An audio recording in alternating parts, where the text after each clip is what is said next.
अस्सलाम वालेकुम students, welcome to my channel. और आज हम इस वीडियो के अंदर CS 201 का लेक्चर नंबर 14 कवर करेंगे इंशाल्लाह।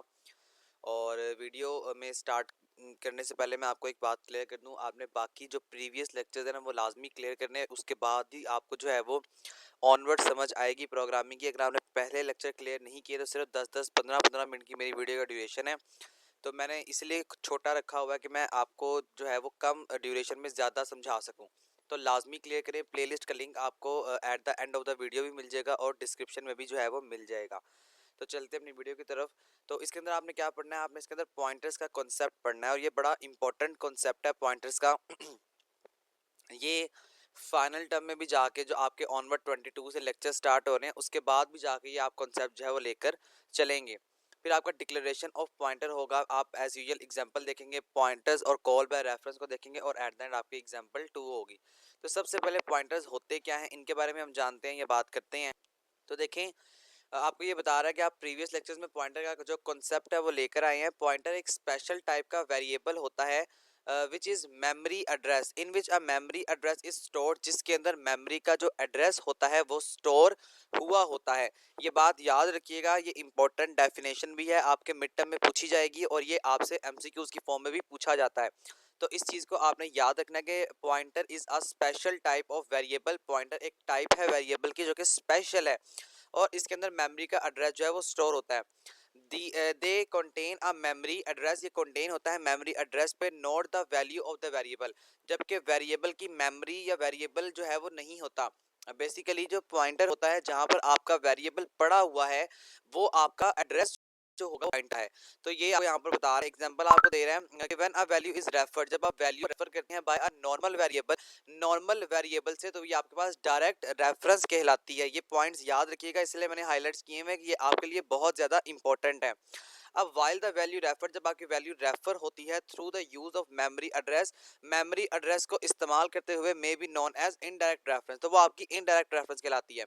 क्या मतलब है इसका, कि जब आप वैल्यू को नॉर्मल वेरिएबल से रेफर करते हैं ना, यानी वैल्यू को नॉर्मल वेरिएबल देते हैं या प्रोवाइड करते हैं, वो आपका डायरेक्ट रेफरेंस होता है। और अगर आपकी वैल्यू जो है वो आपकी मेमोरी एड्रेस में रेफर ना की जाए, यानी कि आपकी मेमोरी एड्रेस में ऐसी वैल्यू जो बिल्कुल जो है वो एज अ रेफर नहीं हो रही, उसको हम क्या कहते हैं, या आपकी ऐसी मेमोरी जो कि आप ऐसा आपका वेरिएबल जो यूज ऑफ मेमोरी एड्रेस को इस्तेमाल करता है वो आपके पास इनडायरेक्ट रेफरेंस जो है वो होता है। इसने आपको नीचे एग्जांपल दी हुई है कि x इक्वल टू 10, तो ये आपके पास एक सिंपल सी एग्जांपल है, इसको आपने एक दफ़ा खुद से देख लेना है।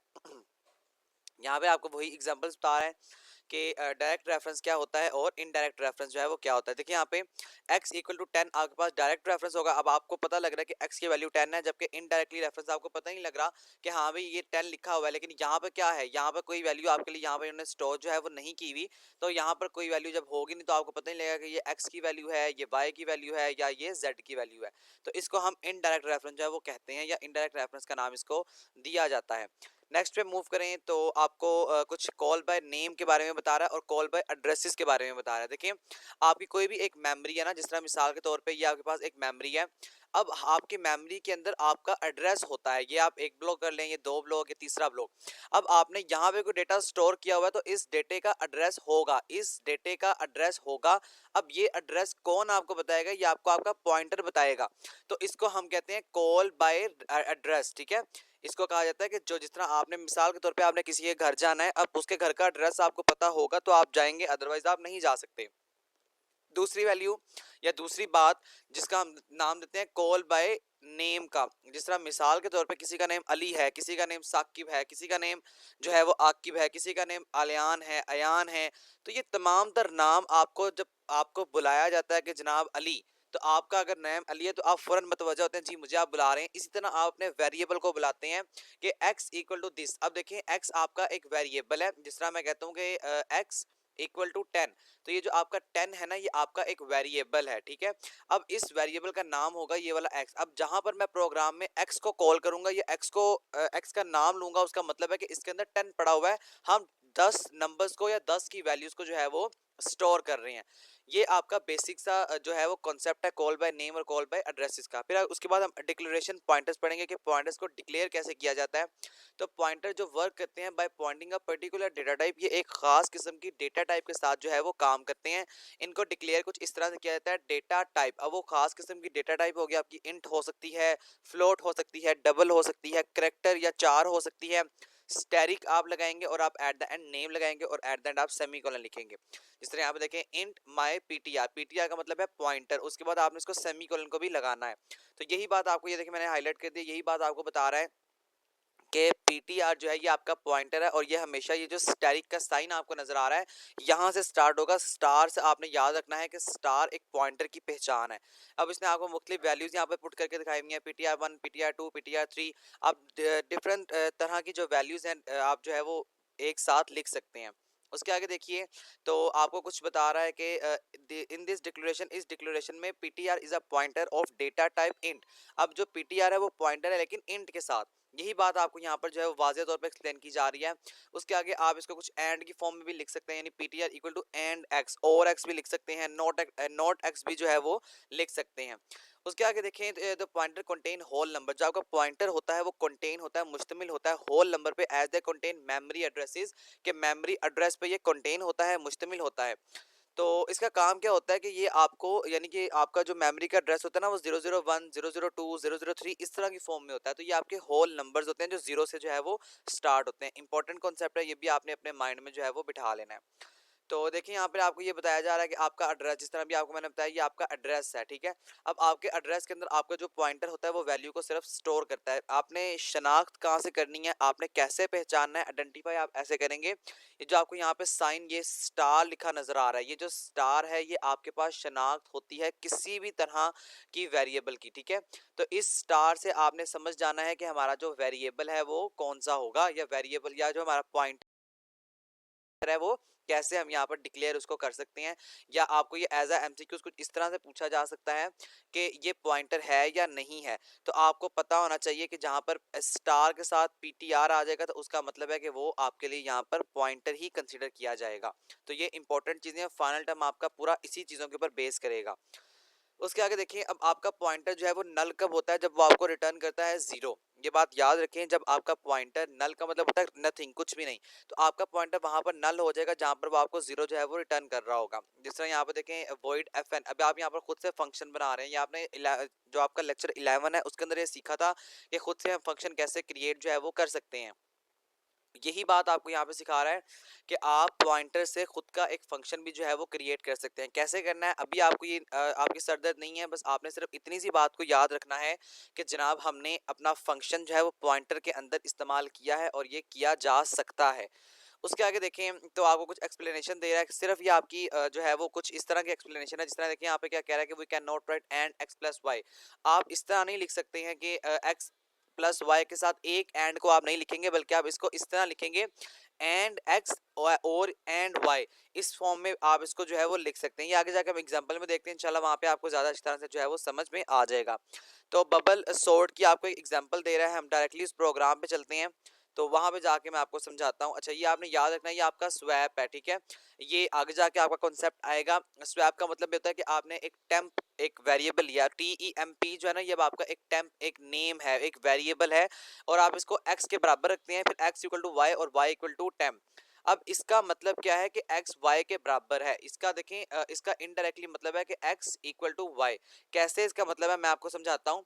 देखिए x किसके बराबर है, इस टेम्प के, और x किसके बराबर है, इस y के। अब यानी कि अगर हम ये कह दें कि x यानी अब इसका हम कह देंगे x भी टेम्प है और y भी टेम्प है, तो दोनों में फर्क तो नहीं है ना। फॉर एग्जाम्पल x की वैल्यू भी 10 है और y की वैल्यू भी 10 है, तो हम ये कह सकते हैं कि x इक्वल टू वाई, क्योंकि दोनों की वैल्यूज एक जितनी है। इसी को हमने यहाँ पर जो है वो एक्सप्लेन किया हुआ है, जिसको आप यहाँ पर नाम देते हैं टेम्प का। तो ये आपने याद रखना है, ये भी आपसे in the form of short question और in the form of MCQ पूछा जा सकता है। इसी की एक्सप्लेनेशन आपको यहाँ पे दी हुई है स्वैप फंक्शन की, इसको एक दफा आप अच्छी तरह पढ़ लीजिएगा। उसके आगे देखें वाई पीटीआर है आपका, तो वही बात जो मैंने आपको बस समझा दी है। आप इसको एंड फॉर्म में भी जो है वो लिख सकते हैं, और आप इसको स्वैप फॉर्म में इस तरह लिखते हैं। ये आपका बेसिक सा जो है वो सिंटैक्स है एक तरह का। तो इस सिंटैक्स को आपने अपने माइंड में जो है वो बिठा लेना है, ये आपके लिए इंपॉर्टेंट है। स्वैप लिखेंगे int static y PTR comma int static x PTR, यानी कि ये पहले वाई पीटीआर यानी वाई पॉइंटर पहले कॉल होगा, उसके बाद आपका एक्स पॉइंटर जो है वो उसके बाद कॉल होगा, उसके बाद आपकी स्टेटमेंट्स आ जाएंगी। तो यहाँ पे एक सिंपल सा प्रोग्राम है, देखते हैं हम। सबसे पहले उन्होंने अपनी हैशटैग इंक्लूड यानी कि आपकी जो हेडर फाइल्स हैं उनको यहाँ पर इंक्लूड किया है। उसके बाद वॉइड स्वैप, ये उन्होंने फंक्शन खुद से क्रिएट किया, खुद से फंक्शन को बनाया है। उसके बाद मेन फंक्शन में जाएंगे और यहाँ पर हम क्या करेंगे इंट एक्स, यानी अब हम यहाँ पर इंट टाइप का एक वेरिएबल डिक्लेयर कर रहे हैं इंट एक्स, और यहाँ पे आप जो है वो ब्रैकेट्स को इस्तेमाल करेंगे। अब आप नंबर लिखेंगे, कोई भी नंबर आप यहाँ पे लिख सकते हैं। आपका यहाँ पे देखिए जिस तरह 1357, आप आपकी मर्जी, आप 2657 10 11 12 13 आपकी मर्जी है, जो मर्जी आप नंबर यहाँ पे लिख सकते हैं। इन टाइप का हम यहाँ पर क्या करेंगे, अब फंक्शन को कॉल करेंगे। उसके बाद हम फॉर स्टेटमेंट का इस्तेमाल करेंगे, फॉर लूप लगाएंगे, स्वैप 0 से स्टार्ट करेंगे, दोबारा फॉर लूप लगाएंगे। अब हम ये डेटा क्यों लगा रहे हैं, क्योंकि हमने यहाँ पर जो है यहाँ पर हमने मैट्रिक्स की फॉर्म में डेटा को शो करना है। ये आपने प्रीवियस लेक्चर में पढ़ा था, अगर आपने मेरी वीडियो को देखा हुआ है तो वहाँ पर हमने स्टैटिक की फॉर्म में जो, या हमने कोई मैट्रिक्स की फॉर्म में डेटा को शो करना होता है, तो उसके लिए हम क्या करते हैं, हम मल्टी डायमेंशनल अरे का इस्तेमाल करते हैं। तो इसी चीज़ को यहाँ पर वो आपको दिखा रहा है। उसके बाद आप डायरेक्टली फॉर लूप में चलते हैं, यानी कि ये अब आपने उस तब तक करना है जब तक आपके नंबर्स, या जब तक आप जितनी आप रोज और कॉलम की फॉर्म में डेटा को प्रिंट करवाना चाहते हैं। सी आउट करवाएंगे, दोबारा एंडल करेंगे, दोबारा ब्रेक करेंगे। अब देखिए यहाँ पे ब्रेक इसलिए किया है कि अगर तो ये 0 के बराबर आ जाता है तो ठीक है, यहाँ से बाहर निकल आओ। अगर 0 के बराबर नहीं आता तो ये सारा आपका वर्किंग होगी, और जब आपकी वर्किंग होगी तो आपका टाइम और आपकी मेमोरी दोनों लगेंगे। उसके आगे देखिए इन टेम्प और इफ, अब आप यहाँ पर इफ स्टेटमेंट लगा रहे हैं कि अगर एक्स वाई से बड़ा है। अब ये देखिए सारे पॉइंटर्स हैं, कैसे हम इसको शनाख्त करें इस स्टैटिक साइन से।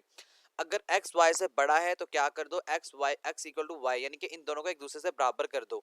तो ये देखिए आपका डेटा यहाँ पर नंबर ऑफ रोज और नंबर ऑफ कॉलम की फॉर्म में आ गया, ठीक है। ये देखें ये आपकी पहली जो है वो आपकी रो है, उसके बाद ये आपका पहला कॉलम है। तो इस फॉर्म में अगर आपने किसी भी डेटा को प्रिंट करना है, या तो आप इसके लिए मल्टी डायमेंशनल अरे को इस्तेमाल करें, या आप इसके लिए स्वैप का जो कॉन्सेप्ट है उसको इस्तेमाल करें। इतना लंबा पेपर में आपके प्रोग्राम नहीं आता, ये आपने कंफ्यूज नहीं होना, लेकिन आपका इसमें से कुछ हाफ पार्ट पेपर में आ सकता है, लाइक आपको अंदर से जो है वो प्रोग्राम उठा के दे सकते हैं। अब हम कुछ कॉल बाय रेफरेंस की बात करेंगे। कॉल बाय रेफरेंस का मतलब मैंने आपको पहले भी क्लियर किया था कि आप जो है वो किसी ना किसी के रेफरेंस से किसी भी वेरिएबल को कॉल कर रहे हैं। यही बात आपको यहाँ पे जब बताई जा रही है, सिर्फ इसका कॉन्सेप्ट, अब आपका जो सिंटैक्स है, आपने सिंटैक्स को याद रखना है कि int static constant my PTR equal to and x.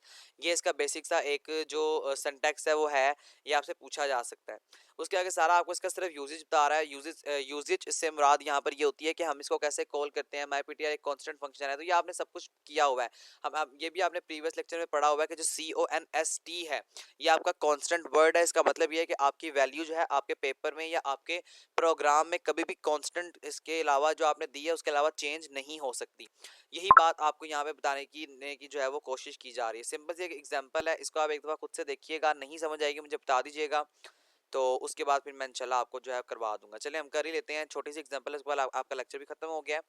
देखिए हैशटैग इंक्लूड iostream.h ctype.h और stdlib.h, ये तमाम तर आपकी हेडर फाइल्स है। अभी आपकी हेडर फाइल क्या होती है आगे जाके आप कॉन्सेप्ट पढ़ेंगे, अभी बस आपने इतना सा काम करना है, इसको ऐसे याद रखना है कि ये आपकी हेडर फाइल्स हैं। उसके बाद आप अपना फंक्शन मेन फंक्शन में आते हैं। अब आप यहाँ पे करेक्टर कितने दे रहे हैं, 30 करेक्टर दे रहे हैं। Welcome to the virtual university, अभी आप 30 करेक्टर का यहाँ पर डेटा एंटर करते हैं, यानी कि इसका मतलब है कि ये जो वेलकम टू वर्चुअल यूनिवर्सिटी है ना, ये 30 करेक्टर से ज़्यादा नहीं होना चाहिए। उसके बाद आप सी आउट करवाएंगे कि जो स्ट्रिंग है वो कितनी है। उसके बाद आप नेक्स्ट लाइन पे मूव कर जाएंगे, दोबारा सी आउट करवाएंगे कि हमारी कन्वर्जन कितनी हुई है। वाइल स्टेटमेंट, अब यहाँ पे देखिए वाइल स्टेटमेंट आप लगा रहे हैं कि अगर एस पी टी आर का मतलब कि वो पॉइंटर है जो आप कॉल कर रहे हैं, S P T R is not equal to 0, ये आपका फैक्टोरियल का मतलब होता है नॉट। अगर ये 0 के बराबर नहीं है तो क्या कर दो, आई जो स्लोवर है इसको पीटीआर में रख दो, उसके बाद कुछ ना कुछ वैल्यू को या करेक्टर को जो welcome to the virtual university हमने लिखा है उसको प्रिंट करवा दो, लेकिन किस फॉर्म में, अपर केस में, यानी कि कैपिटल लेटर्स में उसको प्रिंट करवा दो। और अगर ये 0 के बराबर होता तो आपने आपका जो प्रोग्राम था वो डायरेक्टली इस वाइल लूप से बाहर यहाँ पे आ जाना था, ठीक है। और यहाँ पे आपकी तमाम तर वर्किंग फिर नहीं होनी थी, ठीक है। ये आपने बात याद रखनी है, ये इंपॉर्टेंट है। तो यही बात आपको यहाँ पे बताने की कोशिश जो है वो की जा रही है। अब बहरहाल अब ये स्टेटमेंट ठीक है तो आपका जो प्रोग्राम है वो अंदर मूव करेगा और आपका देखें इस तरह आउटपुट भी आ जाएगा कि welcome to the virtual university. और दोबारा ये जब प्रोग्राम इस पर अमल करेगा, ये प्रोग्राम रन होगा, एग्जीक्यूट होगा, तो आपके पास जो कैपिटल लेटर्स हैं उसकी फॉर्म में लिखा हुआ है वेलकम टू वर्चुअल यूनिवर्सिटी। तो ये आपका लेक्चर नंबर 14 था। होपफुली ये आपका कॉन्सेप्ट जो है वो क्लियर हो चुका होगा। नहीं कहीं से समझ आई मुझे बता दें, इंशाल्लाह एज सून एज पॉसिबल आपके कमेंट का रिप्लाई करके आपका कॉन्सेप्ट जो है मजीद अच्छी तरह से क्लियर कर दिया जाएगा। दूसरी बात कि मेरे इस चैनल को प्लीज़ सब्सक्राइब, लाइक और दोस्तों के साथ शेयर ज़रूर किया करें। इस वीडियो को लाइक और शेयर ज़रूर किया करें और चैनल को जो है वो सब्सक्राइब प्लीज़ लाजमी किया करें। Thank you so much. आपका इंशाल्लाह जो मिड टर्म की प्रिपरेशन है आपकी, वही मैं आपको इसी चैनल पर करवा दूंगा। तो सब्सक्राइब करना मत भूलें, बेल आइकन पर भी लाजमी प्रेस कर दें ताकि आपको हर चीज़ का जो नोटिफिकेशन है वो मिल सके। ओके, अल्लाह हाफिज़।